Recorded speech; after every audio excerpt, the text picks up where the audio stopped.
ఓం మహాగణాధిపతయే నమః. ఓం గురుభ్యో నమః. ఓం శ్రీమాత్రే నమః. పరమేశ్వర స్వరూపమైనటువంటి జ్యోతిష, వాస్తు మరియు ఇతర అనేకమైనటువంటి శాస్త్రములను మనకు అందించినటువంటి మహర్షులకి నమస్కారం. హయగ్రీవ హయగ్రీవ హయగ్రీవేతియో వదేత్ తస్య నిస్సరతే వాణి జహ్నుకన్యా ప్రవాహవత్. అరుణాం కరుణాతరంగితాక్షీం ధృతపాశాంకుశపుష్పబాణచాపాం అనిమాదిభిరావృతాం మయూకైః అహమిత్యేవ విభావయే భవానీం. శ్రీమాత్రే నమః. మనం ఈరోజు నవంబర్ మాస ఫలితాలు ఏ విధంగా ఉన్నాయి చెప్పుకునే ముందు ఇక్కడ ఏంటంటే అసలు గ్రహస్థితి ఏ విధంగా ఉంది అని చెప్పి చూసుకున్నట్లయితే, గ్రహస్థితి మనకి నవంబర్ మాసంలో గురువు వృషభ రాశిలో వక్రించున్నాడు, మీనంలో రాహువు, కన్యలో కేతువు, అదేవిధంగా కర్కాటకంలో నీచబడినటువంటి కుజుడి యొక్క స్థితి ఉంది. అలాగే మరొక విషయం ఏంటంటే, ఈ యొక్క తులారాశిలో రవి 16వ తేదీ నుంచి వృశ్చికంలోకి మారుతున్నాడు. ఎప్పుడైతే వృశ్చిక రాశిలో శుక్ర బుధులు ఉన్నారో, ఈ శుక్రుడు 7వ తేదీ నుంచి ధనస్సులోకి మారడము, ఆ బుధుడు అక్కడే ఉంటున్నాడు కాబట్టి మనకి దాదాపుగా 20వ తేదీ చేంజ్లో వక్రిస్తున్నాడు కూడా. మరియు 16వ తేదీ ఎప్పుడైతే రవి వృశ్చికంలోకి మారుతున్నాడో అదే రోజు శని వక్రగతి కూడా వక్రత్యాగం అవుతుంది.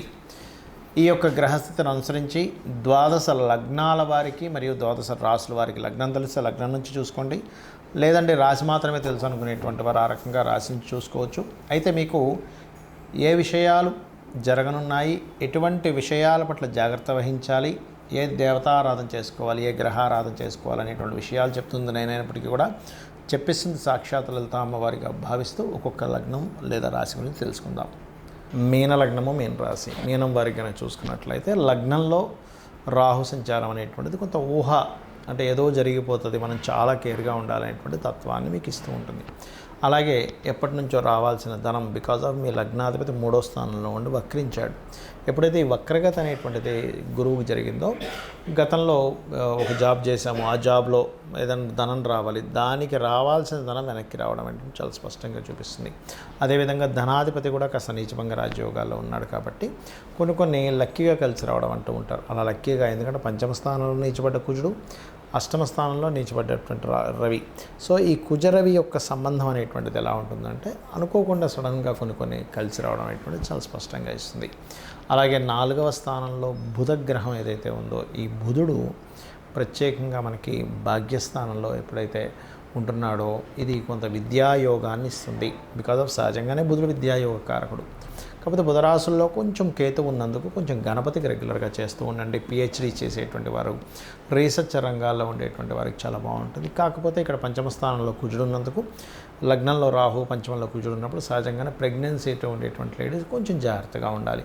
కొత్త ఫ్రెండ్స్ ఎవరైనా పరిచయం అయినప్పుడు, అందులో ముఖ్యంగా యువకులు పరిచయాలు ఏర్పడ్డప్పుడు, అంటే యంగ్స్టర్స్ పరిచయాల వల్ల కొంత స్ట్రెస్ ఉంటుంది, వాళ్ళ ద్వారా కొంత బెనిఫిట్ ఉంటుంది. ఎందుకంటే అక్కడ నీచము ఉంది, నీచభంగ రాజయోగం ఉంది కాబట్టి 2 రకాల ఫలితాలు ఇస్తుంది. అంటే వాళ్ళతో ఫస్ట్ కొంత స్ట్రెస్ ఇచ్చి దాని తర్వాత కలిసి రావడం, అది షేర్ మార్కెట్లో కూడా అది పనికొస్తుంది. క్రియేటివ్ ఫీల్డ్లో, సినిమా ఫీల్డ్లో ఉండే వారికి కూడా ఇటువంటి పరిస్థితులు వస్తూ ఉంటాయి. అయితే ఈ 6వ అధిపతి 8వ స్థానంలో నీచభంగ విపరీత 2 యోగాలు కలిగి ఉంటున్నాయి. ఎప్పుడైతే నీచభంగ విపరీత రాజయోగాలు కలిగి ఉంటే 6వ అధిపతి మీన లగ్నం వారికి ఇది ఇచ్చేటువంటి రిజల్ట్ ఏంటంటే, పూర్వజన్మ కర్మ సంబంధించినటువంటిది ఏదైతే ఉందో అది కొంతవరకు ఇక్కడ ఇటువంటి ఫలితాలను ఇస్తుంది. అదేవిధంగా వివాహ నిర్ణయాలు, వివాహం చేసుకోవాలనుకునేటువంటి వారు పార్ట్నర్షిప్స్ రిలేటెడ్ సంబంధించినటువంటి విషయాల్లోని కొంత జాగ్రత్తగా ఉండండి. అదేవిధంగా ఉద్యోగాల కోసం ప్రయత్నం చేసేటువంటి వారికి, అందులో ముఖ్యంగా బ్యాంకింగ్ సెక్టార్స్, లేనట్లయితే ఫ్యాట్ ఐటమ్స్ తయారు చేయడము, అండ్ అదేవిధంగా కొన్ని చూసుకున్నట్లయితే కొంత విదేశీ సంబంధించినటువంటి కంపెనీస్తో ఇక్కడి నుంచి జాబ్స్ చేసేటువంటి వారికి చాలా అనుకూలంగా ఉంది. శని ఎప్పుడైతే వక్ర త్యాగమైందో 12వ స్థానంలో శని స్ట్రైట్గా ఉన్నాడు కాబట్టి ఈ సమయంలో, ఆ శని స్ట్రైట్గా ఉండేటువంటి సమయంలో కుజుడి యొక్క దృష్టి కూడా దాని మీద ఉంది కాబట్టి ఇన్వెస్ట్మెంట్స్ చేసేటప్పుడు చాలా కేర్గా ఉండాలి. ఖర్చులు తొందరపడి ఎక్కువ ఖర్చులు పెట్టకండి.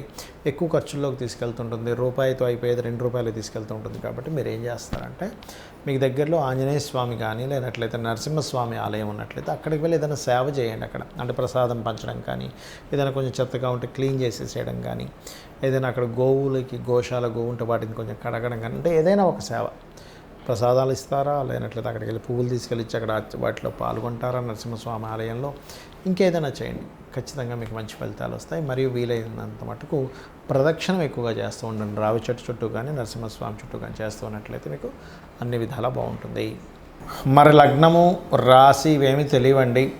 నీచబడినటువంటి కుజుడు శనిని చూస్తున్నాడు కదా, నీచబడినటువంటి కుజుడు నీచబడ్డ రవిని చూస్తున్నాడు కదా, మరి ఏమీ తెలియనటువంటి వారు జనరల్గా తీసుకోవాల్సిన జాగ్రత్తలు ఏమిటి అంటే, ఒకటే గుర్తుపెట్టుకోండి, ఎప్పుడైనా కుజుడు ఈ రకంగా నీచబడ్డప్పుడు, నీచభంగా రాజయోగం జరిగినప్పుడు ఏం జరుగుతుంది అంటే, అసలు ఊహించని విధంగా ల్యాండ్ రేట్స్లో హైప్ అవుతుంటుంది, డౌన్ అవుతుంటుంది. గుర్తుపెట్టుకోండి, అరే మొన్ననే కదా ఇంత తక్కువగా వచ్చింది, వెంటనే ఇంత రేట్ పెరిగిపోయిందా అనేటువంటి ఫీలింగ్ వస్తుంది.